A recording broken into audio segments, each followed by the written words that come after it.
এবার ফিলিস্তিনকে স্বাধীন রাষ্ট্র হিসেবে স্বীকৃতি দিতে যাচ্ছে ইউরোপের ৩ দেশ। সঙ্গে প্রত্যাহার করে নিতে বলেছে তাদের দেশে অবস্থানরত ইসরায়েলি রাষ্ট্রদূতদেরও। বুধবার একযোগে এই ঘোষণা দেন দেশ তিনটির প্রধানমন্ত্রী। দেশ তিনটি হচ্ছে স্পেন, আয়ারল্যান্ড ও নরওয়ে। এই ৩ দেশের নেতারা বলেছেন, মধ্যপ্রাচ্যে শান্তির লক্ষ্যে ফিলিস্তিনকে একটি রাষ্ট্র হিসেবে আনুষ্ঠানিকভাবে স্বীকৃতি দেবেন তারা। তারা আরও বলেন, ফিলিস্তিন রাষ্ট্র প্রতিষ্ঠা ইসরায়েল ও ফিলিস্তিনের মধ্যে শান্তি আলোচনা এগিয়ে নিতে সহায়তা করবে। এদিকে ইউরোপীয় এই দেশগুলোর স্বীকৃতি ঘোষণায় যেন আকাশ ভেঙে পড়েছে ইসরায়েলের মাথায়। তাই তাৎক্ষণিক এক প্রতিক্রিয়ায় তারা এই ঘোষণাকে বিকৃত পদক্ষেপ আখ্যা দেয়। এমনকি আয়ারল্যান্ড ও নরওয়ে থেকে নিজেদের দূতদেরও ডেকে পাঠায়। ধারণা করা হচ্ছে, এর মধ্য দিয়ে ইউরোপীয় দেশগুলোর মধ্যে ফিলিস্তিনকে রাষ্ট্র হিসেবে স্বীকৃতি দেওয়ার উদ্যোগ এক ধাপ এগিয়ে গেল। যদিও জাতিসংঘের সদস্য দেশগুলোর মধ্যে ১৪০টি দেশ এরই মধ্যে রাষ্ট্র হিসেবে ফিলিস্তিনকে দিয়েছে স্বীকৃতি। স্পেনের প্রধানমন্ত্রী পেদ্রো সানচেজ বলেছেন, ইসরায়েলের প্রধানমন্ত্রী বেনিয়ামিন নেতানিয়াহু এখনো বধিরের মতো খেলছেন।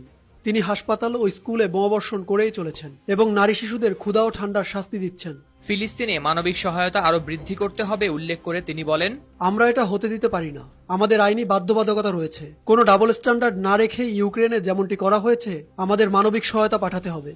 শরণার্থীদের সাহায্য করতে হবে, যা আমরা করছি। তিনি আরও বলেছেন, আমরা অনেক কারণে ফিলিস্তিনকে স্বীকৃতি দিতে যাচ্ছি এবং ৩ শব্দে সেটা আমরা বলতে পারি: শান্তি, ন্যায় বিচার ও ধারাবাহিকতা।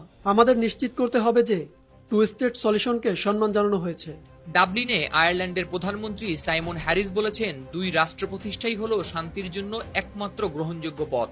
অসলো শান্তি চুক্তির পর ৩ দশক পেরিয়ে গেছে। সম্ভবত এটাই সবচেয়ে টেকসই ও সমন্বিত শান্তি সমঝোতা। কিন্তু এ সিদ্ধান্ত নিয়ে অনন্তকাল অপেক্ষা করা যাবে না। যখন সেটা করার সঠিক সময় এখনই।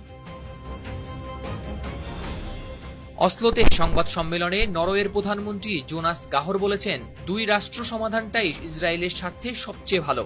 ইসরায়েলি ও ফিলিস্তিনিদের নিজেদের রাষ্ট্রে শান্তিতে বসবাসের অধিকার আছে। ফিলিস্তিনি জনগণের আত্মনিয়ন্ত্রণের মৌলিক অধিকার আছে। জাতিসংঘের এক সাম্প্রতিক চিঠি থেকে জানা যায় যে, ফিলিস্তিনকে রাষ্ট্র হিসেবে স্বীকৃতি দেয়া ১৪০টি দেশের মধ্যে আরব লীগের ২২টি এবং ওআইসি সদস্যভুক্ত ৫৭টি দেশের পাশাপাশি ১২০ সদস্যের জোট নিরপেক্ষ আন্দোলনভুক্ত দেশও রয়েছে।